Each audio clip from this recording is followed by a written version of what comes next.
আসসালামু আলাইকুম। তো প্রতি সাপ্তাহিক আমাদের হিলুচিয়া বাজার সোমবারে আমাদের হাট জমে। তো আজকে সোমবার, তো আজকে আসলাম হাটে আমার কিছু বাজার নেওয়ার জন্য। তো বাজারে আইসা কিছু দাম দর করলাম। তো আজকের বাজার মোটামুটি ভালো, একটু সস্তা, মোটামুটি ভালো, অনেকটা কমছে, অর্ধেকটা কমে গেছে। তো গোলালু দাম করছিলাম আপনার 50 টাকা কেজি। এরপরে সিম হইল 50 টাকা কেজি।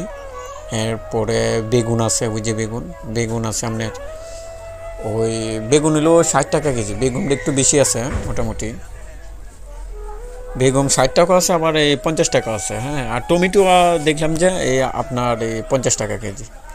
তো এখানে খাইলাম, এক ভাই আমার সামনে নিয়ে অনেক কথাবার্তা বলতেছিল, এই আর কি অনেক বলতেছে আর কি বাজার নিয়ে।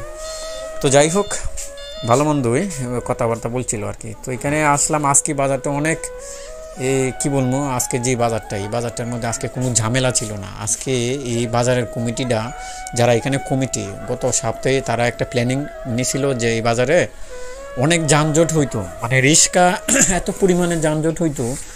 তো আজকে আর এই যানজটটা নাই, কারণ তাদের একটা গ্রুপিং করে এই রিক্সাগুলো বাজারের বাহিরে স্টেশন বানিয়ে দিচ্ছে ব্রিজের উপর। তো ব্রিজের উপর থেকে রিক্সাগুলোর এখান থেকে মানুষ ওঠানামা করে, কিন্তু বাজারের ভিতরে আসার জন্য দেয় না। এই না দেওয়া, তো দেখেন বাজারটা আজকে একদম ক্লিয়ার, বাজারে কোনো ঝামেলা নাই, অনেক ভালো লাগলো। তো আসলে সত্যি অনেক ভালো লাগছে কারণ হইল আজকে আমি অনেক জায়গায় দেখলাম যে বাজারের যে কমিটিগুলা ছেলেফেলেরা রাখছে, হ্যাঁ, এত সুন্দরভাবে জায়গায় গঠন করে রাখছে যে বেশি কোনো রিক্সা ভিতরে না আসতে পারে। একদম আমাদের কিশোরগঞ্জে বৈরবা কিন্তু এরকম সাপ্তাহিক যখন একটা বাজার হয়, তখন সাপ্তাহিক বাজারের সময় এরকমভাবে মানে কন্ট্রোল করে রাখে আর কি, রিক্সাগুলির একটা নিয়ন্ত্রণ করে একটা জায়গা মতো রাখা দেয় যে এইখান থেকে তোরা বাজারের ভিতর ঢুকতে পারবে না। তো আমাদের বাজারটা আজকে এরকম করছে, খুব ভালো লাগছে। আর বাজারটা অনেকে শান্তি সুষ্ঠুভাবে আজকে বাজারগুলো সবাই করতেছে, সবাই খুশি আজকে। হ্যাঁ, এই বছরের সর্বপ্রথম আজকে এরকমভাবে বাজারটা সাজানো গুজানোভাবে